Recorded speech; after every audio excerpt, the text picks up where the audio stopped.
오늘은 하이델베르크 요리문답 제2문을 함께 고백하도록 하겠습니다.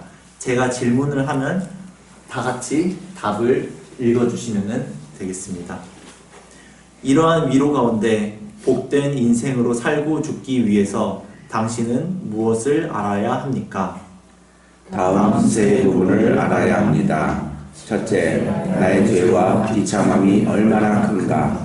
둘째, 나의 모든 죄와 비참함으로부터 어떻게 구원을 받았는가. 셋째, 그러한 구원을 주신 하나님께 어떻게 감사를 드려야 하는가를 알아야 합니다.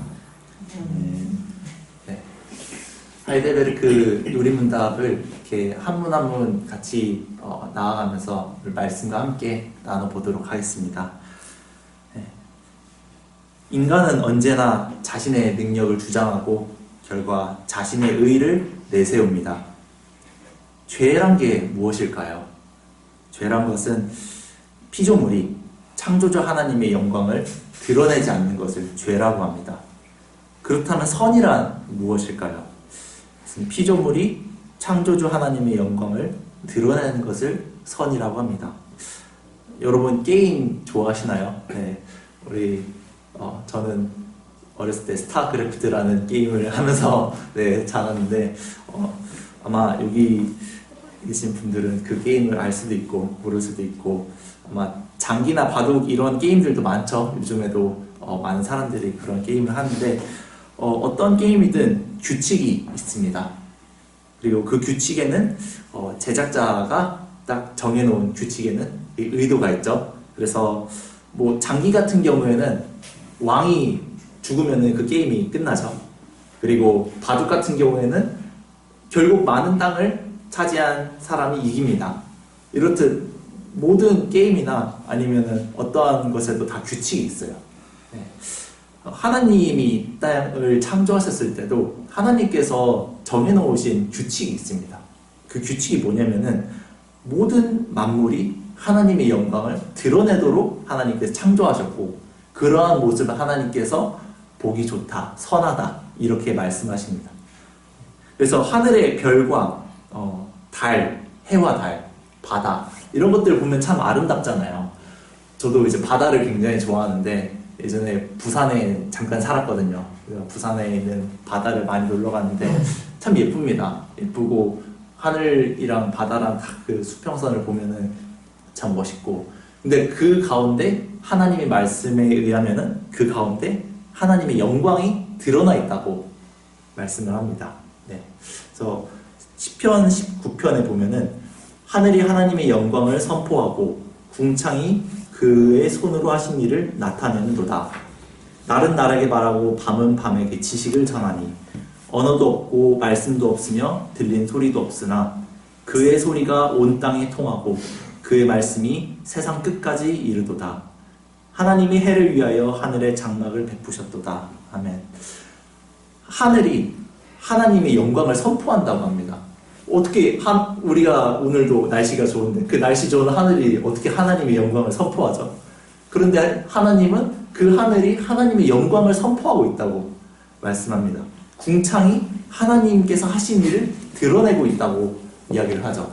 성경은 모든 하나님의 작품은 하나님이 어떤 것을 드러내는데 그것은 비단 하늘이나 땅이나 바다뿐만이 아니라 우리 인간도 하나님께서 무엇을 하셨고 하나님의 영광, 하나님의 하신 일을 드러낼 때 하나님께서 지으신 목적에 합당하게 살 수 있고 그렇게 사는 인생이 가장 복된 인생이고 영원한 위로를 받을 수 있다고 이야기를 합니다. 네. 인간은 과연 이런 하늘과 땅과 바다와 모든 만물이 하나님의 영광을 드러내는 것처럼 지금 이 땅에 있는 사람들도 드러내면서 살고 있을까요? 사도 바울은 모든 사람이 죄를 범하였음에 하나님의 영광에 이르지 못한다고 말씀합니다. 이 땅에 있는 모든 사람이 창조주 하나님께서 정하신 규칙에 따라 살아가지 않고 하나님의 영광을 드러내지 않는다는 말입니다. 그러나 하나님은 이러한 인간을 구원하셔서 창조하신 목적에 맞게 살아가도록 우리를 회복시킵니다. 불가능할 것 같은 놀라운 일을 행하신 것이 오늘 우리가 말씀에서 본 하나님의 능력이고, 이러한 하나님께서 우리를 구원하시는 그 능력이 드러나는 의가 하나님의 의입니다. 이러한 하나님의 의를 자랑하고 찬양하고 믿고 의지하는 삶이 하나님께서 기뻐하시는 삶이고, 그러한 삶을 살아가는 우리에게 그리스도로부터 영원한 위로가 주어집니다. 오늘 우리가 살펴본 16절과 17절을 보면은 가장 그 성경을 연구하면서 또 보면서 가장 어려운 구절이에요. 네, 이 두 절이 어떻게 보면 로마서 전체의 핵심이라고도 할 수 있고, 성경 전체의 핵심을 이 두 절에 압축해 놓았다고도 할 수 있을 정도로 정말로 깊은 내용이 담겨 있습니다. 예. 그렇다고 제가 엄청난 심오한 걸 발견해서 오늘 전달할 건 아니고요. 제가 말씀을 보고 이해한 만큼 함께 나누고자 합니다. 네. 오늘 살펴본 이 두 절의 중심에는 16절은 하나님의 능력이 나타나고 17절에는 하나님의 의가 나타납니다. 네. 이런 조직신학적인 내용을 들으면 졸리시죠? 졸면 안 되시고 오늘 잘 들으셔야 됩니다. 네. 하나님의 의 하면은 이 의가 나랑 무슨 상관인가 하고 이제 다른 곳으로 여행 가지 마시고 잘 들으시면 좋을 것 같습니다. 네. 이 16절과 17절에 이 복음의 능력, 복음의 의, 하나님의 의를 얘기하기 전에 바울이 자신이 지금 로마에 가고자 했다라고 이야기를 하거든요. 그 전절을 보면은 그 이유에 대해서 내가 왜 로마에 가서 너희에게 복음을 전하고 싶느냐, 이 복음에는 하나님의 능력이 나타나고 이 복음이 하나님의 의가 되기 때문이다. 네. 이렇게 그 이유를 설명하는 그러한 내용이죠. 근데 여기서 바울이 내가 복음을 부끄러워하지 않는다라고 이야기를 하는데, 언뜻 생각하면은 그러면 복음이 부끄러운 것인가? 이렇게 또 생각이 들 수가 있죠. 여러분들은 복음이 부끄럽나요? 여기 계신 분들은 복음이 부끄럽다고 이야기를 하지 않을 겁니다. 네. 여러분들은 십자가에 대해서 당시 로마에 사는 사람들만큼 잘 알지 못하기 때문에 우리는 그냥 피상적으로 알 수밖에 없죠. 네. 당시 로마서잖아요, 이게. 지금 로마에 사는 사람들이 이 편지를 지금 듣고 있어요. 그 사람들은 십자가가 뭔지를 정확하게 알았어요. 십자가는 정말로 악질, 그 죄인들이 가장 고통스럽게 죽음을 맞게 하기 위해 고안된 발명품이에요, 이게. 그래서 목을 쳐서 이렇게 죽이면은 너무나도 쉽게 고통 없이 죽으니까 인간이 고통을 느낄 수 있는 최대 한도까지 끌어내서 이 사람에게 그 고통을 주고 결국은 사형을 집행하는 그러한 제도이죠. 이게 얼마나 잔인하고 이 십자가에 달린 사람이 얼마나 악질의 죄인인지는 당시 모든 사람들이 다 알았을 거예요. 그런데 이러한 로마 시민들의 눈에 정말 수치스러운 죽음인 십자가에 달린 예수가 바울은 지금 부끄럽지 않다라고 당당하게 얘기를 하고 있는 겁니다. 이렇게 복음이 부끄럽지 않다라는 것이 사실은 당시 사람들한테는 엄청나게 큰 임팩트였어요. 이게 큰 충격이었죠. 복음이 왜 부끄럽지 않을까? 바울이 이렇게 설명합니다. 이 복음이 구원을 주시는 하나님의 능력이기 때문에, 그래서 이 복음이 부끄럽지 않다라고 한 거죠.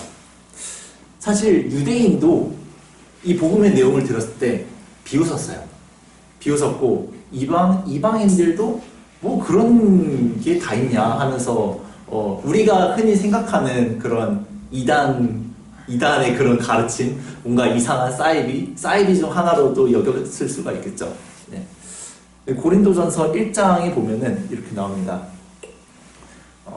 하나님의 지혜에 있어서는 세상이 자기 지혜로 하나님을 알지 못하므로 하나님께서 전도에 미련한 것으로 믿는 자들을 구원하시기를 기뻐하셨도다. 유대인은 표적을 구하고 헬라인은 지혜를 찾으나 우리는 십자가에 못 박힌 그리스도를 전하니 유대인에게는 거리끼는 것이요 이방인에게는 미련한 것이로되 오직 부르심을 받은 자들에게는 유대인이나 헬라인이나 그리스도는 하나님의 능력이요 하나님의 지혜니라. 아멘. 네. 그래서 부르심을 받은 자들에게는 정말 이상한 구원의 방식이죠. 어떻게 사람이 죽어서 사람을 구원하나. 이게 근데 믿어진다라는 거예요. 믿어지고 희한하게 이게 하나님의 능력이라는 게 믿어진다라는 거죠.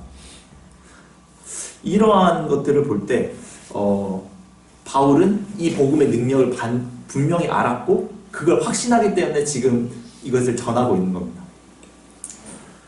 우리는 복음을 생각을 할 때 너무 지식적인 면만 생각하는 경향이 있어요.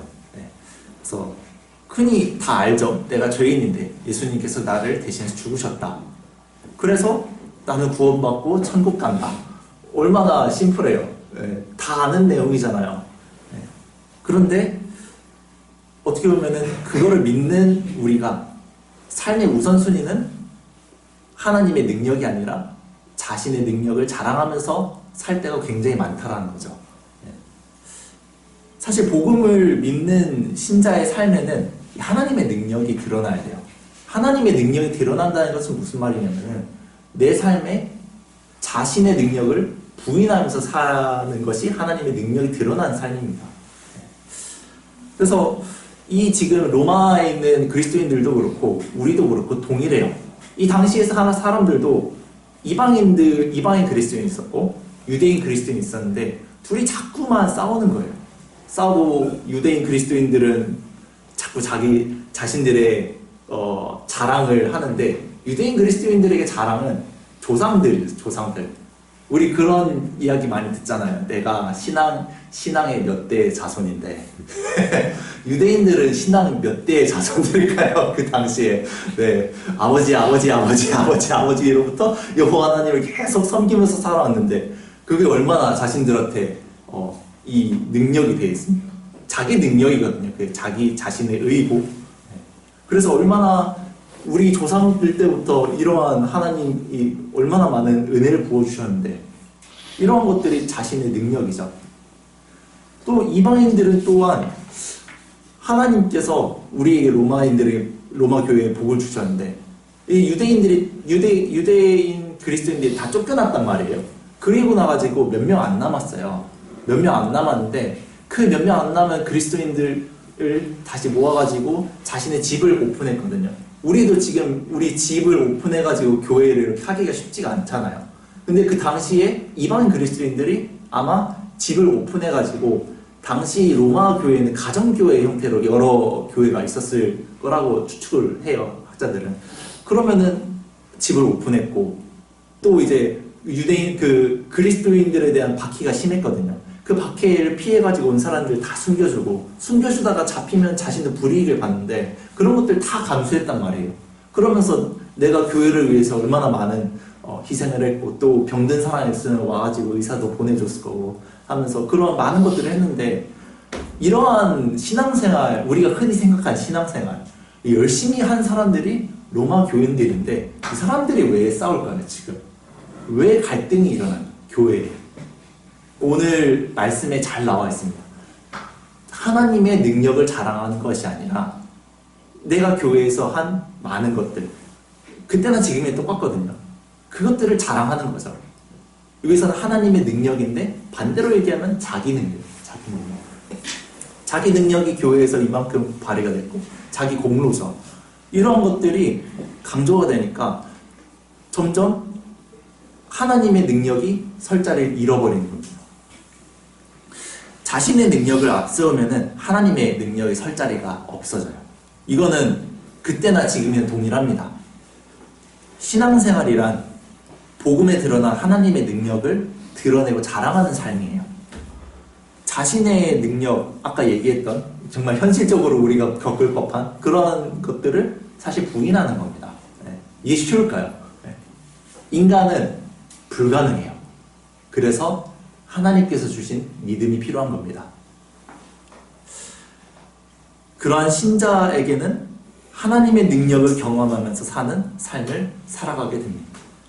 이러한 하나님의 능력은 오늘 살펴본 하이델베르크 이문을 고백하는 신자에게 날마다 은혜로 임하는 하나님의 선물이에요. 하나님의 능력을 자랑하는 믿음이.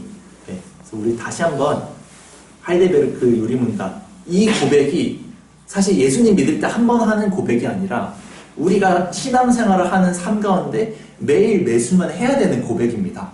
네, 그래서 우리 다시 한번 굉장히 중요하니까 읽어보도록, 함께 고백하도록 하겠습니다. 제가 질문을 하면은 여러분들이 대답을 해주세요. 이러한 위로 가운데 복된 인생으로 살고 죽기 위해서 당신은 무엇을 알아야 합니까? 다음 세 부분을 알아야 합니다. 첫째, 나의 죄와 비참함이 얼마나 큰가. 둘째, 나의 모든 죄와 비참함으로부터 어떻게 구원을 받았는가.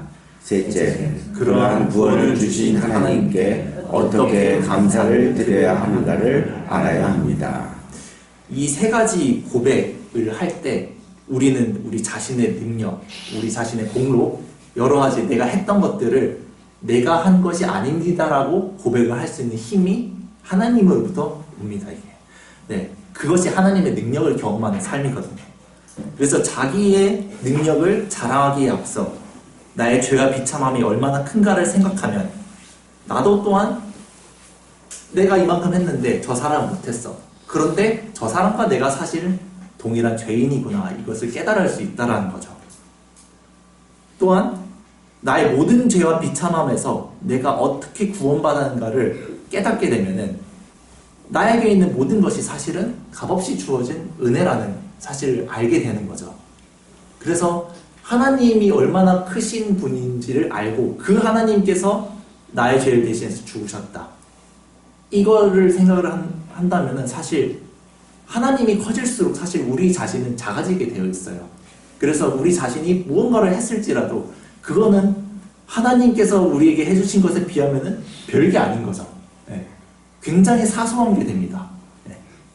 그리고 내가 할 수 있는 유일한 자랑이란 것은 나를 죄에서 구원하신 예수 그리스도의 보혈의 능력밖에 없다는 것을 깨닫고 그것에 감사하는 삶을 살게 되는 겁니다. 이것이 내 자신의 능력을 부인하고 하나님의 능력을 자랑할 수 있는 비결이에요. 네. 이게 복음이죠.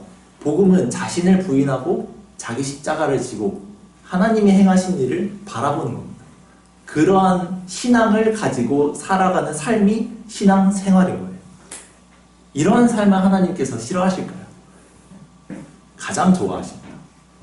그러한 삶 가운데 무엇이 드러나냐면은 자신의 의가 드러나는 것이 아니라, 자신의 공로가 드러나는 것이 아니라 그건 다 십자가 아래 다 감춰지고 하나님의 의가 드러나는 삶을 살게 되기 때문이죠.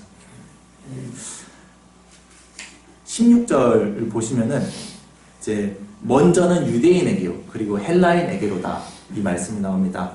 그래서 사실 이 말씀을 가지고 많은 사람들이 고민에 빠집니다. 유대인이 더 나은 것인가? 이제 이 말은 사실 그런 말이 아니라 구원은 모든 사람에게 다 미치는 하나님의 은혜죠. 그리고 로마서를 읽어보면은 유대인들이 얼마나 이 참 율법을 가졌지만 율법을 지키지 못해서 더 비참해요. 은혜를 많이 받은 사람일수록 그걸 못 지킬 때 자신의 죄가 더 드러나게 되어 있거든요. 유대인이 더 비참합니다, 사실. 네. 그런 의미에서 사실 모든 사람에게 구원은 동일하죠.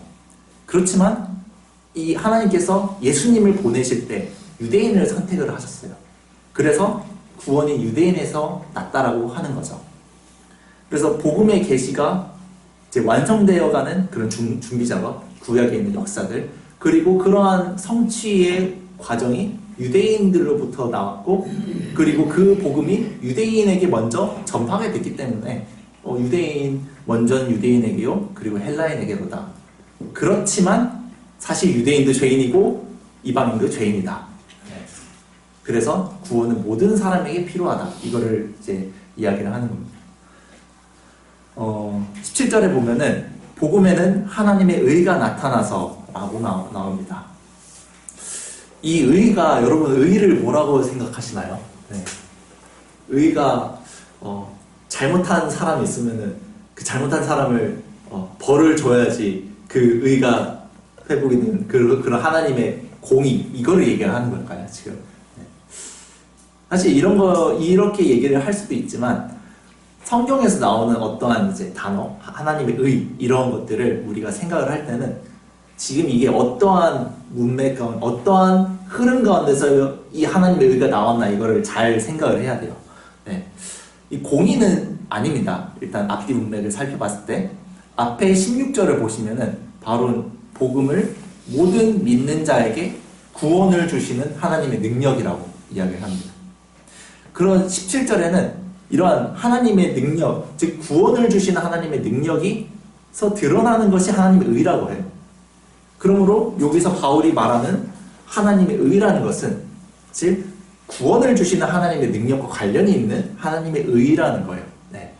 이게 하나님의 의, 이런 단어들을 똑 띄어가지고 우리가 마음대로 의 해가지고 뭔가 상상 그런 것들을 하는 것은 사실 좋긴 하지만 굉장히 위험합니다.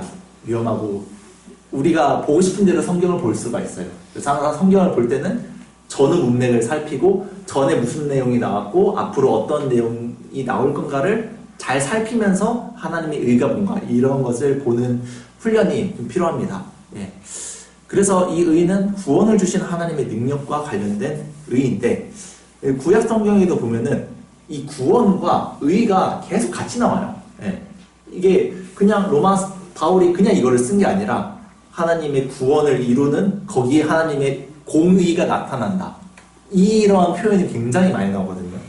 그래서 시편 98편도 보면은 새 노래로 여호와께 찬송하라. 그는 기이한 일을 행하사 그의 오른손과 거룩한 팔로 자기를 위하여 구원을 베푸셨음이로다. 여호와께서 그의 구원을 알게 하시며 그의 공의를 문 나라의 목전에서 명백히 나타내셨도다. 예, 구원을 알게 하시며 공의를 문 나라의 목전에서 명백히 나타나셨도다. 예, 이사야에서도 굉장히 이런 개념이 많이 나옵니다. 내 공의가 가깝고 공의가 가까운데 구원이 나갔다. 네, 구원이 나갔은즉 내 팔이 만민을 심판하리니 손들이 나를 앙망하여 내 발에 의지하리라. 너희는 하늘로 눈을 들으며 그 아래의 땅을 살피라. 하늘이 연기같이 사라지고 땅이 옷같이 헤어지며 거기에 사는 자들이 하루살이같이 죽으려니와 나의 구원은 영원히 있고 나의 공의는 폐하여지지 아니하리라. 예. 그래서 이사야 62장 1절을 우리 다 같이 한번 읽어보도록 하겠습니다. 읽겠습니다. 시작. 나는 시온의 의가 빛같이 예루살렘의 구원이 횃불같이 나타나도록 시온을 위하여 잠잠하지 아니하며 예루살렘을 위하여 쉬지 아니할 것인즉. 아멘. 이 외에 많은 구약의 본문에도 우리가 생각하는 공의와 다르게 하나님이 구원을 베푸시는 거기에 항상 공의가 같이 나와요. 네. 이런 이제 구약 성경의 본문을 통해서 우리가 또한 의가 무엇인가 이런 걸 생각을 해볼 수가 있죠. 네. 이렇게 평행으로 나타나면 동일한 의미를 나타내요. 그래서 16절, 17절의 문맥과 이런 구약 성경의 본문들을 통해서 볼 때 하나님의 의는 결국 구원으로 인도하는 의다. 우리가 이렇게 생각을 해볼 수가 있습니다. 네, 구원으로 인도하는 하나님의 의. 그다음에 이 구원의 하나님의 의가 우리를 구원으로 인도하는 의라면은 이 의는 과연 누구에게 나타날까요? 네. 믿는 자에게 나타나겠죠. 네, 믿는 자에게 나타나지만 사실 이 본문에는 굉장히 더 깊은 내용이 있습니다. 네. 믿음으로 믿음에 이르게 하는 이 말씀이 있죠. 이 말씀이 어떠한 의미인지를 사람들이 굉장히 많이 이야기를 하고 학자들마다 그리고 성경을 해석하는 사람들마다 다 다릅니다. 네. 그래서 어떤 사람들은 이 믿음으로 믿음에 이르게 하나니 두 가지가 반복이 되니까 작은 믿음이 있었다가 점점 믿음이 커진다 이렇게 이제 해석을 하시는 분도 있고 어떤 분은 이 믿음으로 믿음에 이렇게 하니까 믿음을 강조하는 거다 이렇게 이야기도 합니다. 그러나 중요한 것은 이 믿음이 두 개가 반복됐다라는 거죠. 그래서 이 구절을 헬라어로 보면은 이렇게 됩니다. 하나님의 의가 그것 안에서, 그것은 이제 복음이죠. 하나님의 의가 그것 안에서, 복음 안에서 믿음으로부터 믿음으로 드러나게 된다. 이렇게 헬라어 성경은 되어 있거든요. 가장 중요한 부분이 수동태예요. 드러나게 된다. 이 말은 무슨 말이냐면은 하나님의 의가 모든 사람에게 다 드러난 것이 아니라는 거예요. 드러나게 된다는 것은 감추어져 있는 사람들도 있다라는 거죠. 모든 사람이 구원에 이르는 하나님의 의를 알 수가 없다라는 거예요. 예. 그 말은 무슨 말이냐면은 하나님께서 알게 해주신 사람에게 이 구원에 이르는 하나님의 의가 드러난다라는 거예요. 예. 그런데 그것이 이제 믿음으로부터 믿음으로, 이 말은 곧 무슨 말이냐면은 하나님으로부터 나온 이 믿음이 신자에게 구원에 이르는 믿음으로 이제 나타나서 그러한 사람이 구원에 이르는 하나님의 의를 경험할 수 있다는 거예요. 우리가 믿어서 하나님의 의를 경험하는 게 아니에요. 이거는 하나님께서 창세전에 택하신 자들에게 믿음을 선물로 주셔서 우리가 그것을 깨달을 수 있다는 거죠. 네. 그래서 좀 이 문장을 조금 더 자세하게 보면 이렇게 됩니다. 하나님의 의가 복음 안에서 하나님으로부터 나온 믿음으로, 그러니까 믿음은 하나님께서 주셨다라는 말입니다.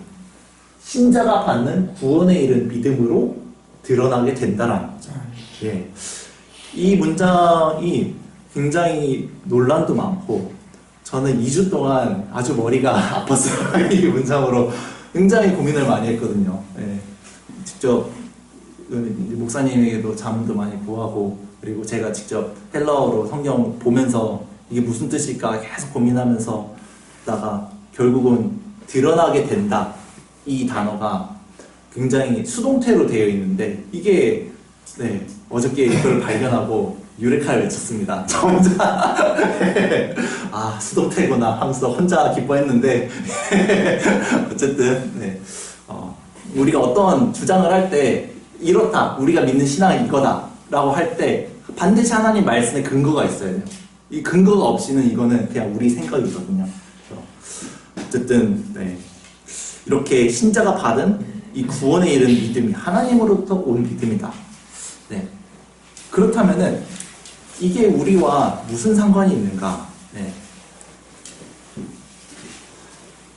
사실 하나님께서 우리에게 믿음을 주셨을 때 그것은, 이 믿음은 우리를 하나님께서 우리를 구원하신 이 과정을 보게 하는 믿음이라는 거죠.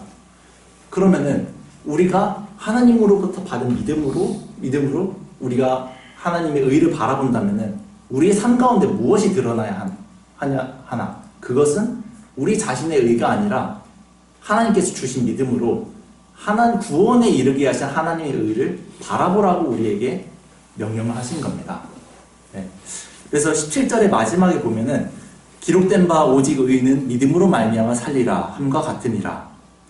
그래서 바울은 이제 하박국 2장 4절 내용이거든요. 이 내용을 인용해서 이 사실을 강조하는데, 이제 하박국은 이 당시에 하나님께서 이 불의에 대해서 침묵하고 있는 것에 대해서 막 항변을 하고 있었어요. 왜 하나님은 불의에 대해서 가만히 계십니까? 그러자 하나님께서 주신 대답이 이겁니다. 오직 의인은 믿음으로 말미암아 살리라. 네. 이 곳에서도 하박국 선지자가 불평하는 이 내용, 이 세상은 왜 이렇게 불의가 많고 악이 많고, 이러한 것에 대한 답변으로 내가 너희를 구원해 주는데 무엇으로? 믿음으로 구원을 해주리라. 네. 이러한 뜻을 담고 있는 이 구절을 통해서 우리에게 이 믿음으로, 하나님께서 주신 믿음으로 우리가 하나님의 의를 바라봐야 되고, 그 의를 바라볼 때 우리 자신의 어떠한 공로나 이런 것을 주장하지 않는 삶을 살아가게 된다. 이거를 말씀을 하고 있는 겁니다. 이제 말씀을 맺겠습니다. 하나님이 세상을 창조하실 때 하나님의 영광이 이 세상 모든 만물에 나타나도록 창조를 하셨어요. 그래서 우리가 보는 하늘과 땅, 바다, 드넓은 대지, 이러한 것들이 다 하나님의 영광을 드러내고 찬양하고, 오늘 시편에 우리 봤던 말씀에도 보듯이 하나님이 무엇을 하셨나를 드러냅니다. 모든 만물은 그것을 위해서 창조가 된 거예요. 그럴 때 하나님께서 보기 좋다. 그리고 그러한 삶이 우리의 삶에도 나타날 때 하나님께서 우리를 보기 좋다. 이렇게 말씀을 하시는 겁니다. 그렇게 하나님을 찬양해야 되지만 하나님은 인간의 범죄를 허용하셨어요. 허용하셔서 우리가 하나님을 떠나도록, 우리가 범죄를 했지만 하나님 그걸 묵인하신 거죠. 그리고 택하신 자들, 오늘 이 말씀을 듣고 아멘으로 반응하는 우리를 위해서 하나님께서 직접 이 땅에 오셔서 구원을 이루셨습니다. 예. 그래서 우리가 받아야 할 저주, 고통, 죽음을 대신 당하신 거죠. 이 십자가에서 죽으신 그리스도가 우리의 의가 됩니다. 네. 이러한 의, 그리스도와의 연합을 통해서 우리에게 의를 전가해준 그 의가 우리를 살게 하신 거죠. 그래서 우리는 하나님의 능력이 빚어낸 걸작품입니다. 걸작품. 이걸 잊지 말아야 합니다. 신자에게 구원으로 이끄는 하나님의 의가 드러나게 된다는 거예요. 우리가 그냥 하루하루 살아가지만 하나님이 우리를 보실 때 우리가 믿음으로 반응하는 이러한 반응들을 볼 때 하나님은 하나님의 의, 구원에 이르게 하는 하나님의 의가 우리의 삶 가운데 드러난다는 것을 하나님은 보고 계세요. 그리고 그것을 인정하면서 살아갈 때 우리도 하나님의 기쁨에 동참하게 되는 겁니다. 그래서 창조의 목적에 합당하게 우리는 하나님의 의를 드러내게 되는데, 이 의를 어떻게 드러내느냐? 믿음 고백으로 드러내게 됩니다.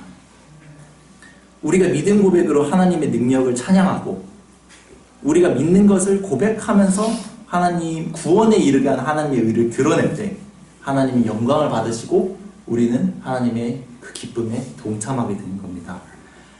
때로 우리가 죄성이 있잖아요. 그래서 자기 능력을 주장하고 싶고, 교회에서든지 아니면은 집에서, 특히 집에서는 가장 가까운 사람들이니까 자기 의를 드러낼 때가 많잖아요. 가정에서, 학교에서, 직장에서 자기 의를 드러내고 싶을 때가 많을 겁니다. 그럴 때마다 우리의 영원한 위로가 되시는 주 예수 그리스도를 바라보며 이러한 고백으로 다시 자신을 부인하고 자기 십자가를 지고 하나님의 능력, 우리를 구원하신 하나님의 의를 바라봐야 합니다. 그럴 때 우리는 다시 우리 자신을 부인하고 우리를 창조하신 목적대로 하나님을 찬양하면서 살아가게 됩니다. 이러한 놀라운 영광이 우리 모두에게 있기를 간절히 축원합니다. 기도하겠습니다. 하나님 아버지, 감사합니다. 우리가 아직 죄인 되었을 때 우리를 위해서 그리스도를 보내주시고, 우리가 죽어야 할 죽음을 그리스도께서 대신 죽게 하심으로 우리를 구원하여 주시니 감사합니다. 주님, 이러한 놀라운 하나님의 능력이 우리의 삶을 날마다 이끌고 있지만, 하나님, 우리는 눈이 어두운 양과 같아서 하나님의 능력과 구원을 이루시는 하나님의 놀라운 의의를 바라보지 못하며 살아갈 때가 많습니다. 주님, 이러한 우리를 긍휼히 여겨주시고 하나님, 우리의 삶 가운데 우리 자신의 능력, 우리 자신의 의를 드러내지 않게 하여 주시옵소서. 우리를 창조하신 그 목적대로 하나님의 능력과 하나님의 의를 드러내고 하나님께서 기뻐하시는 삶의 모습대로 살아갈 수 있도록 하나님의 뜻에 우리의 삶을 또한 순종하는 삶을 살아가게 하여 주시옵소서. 그래야 우리의 삶으로, 우리의 믿음 고백으로 주님 영광 받아 주시옵소서. 감사드리며 예수님의 이름으로 기도합니다. 아멘.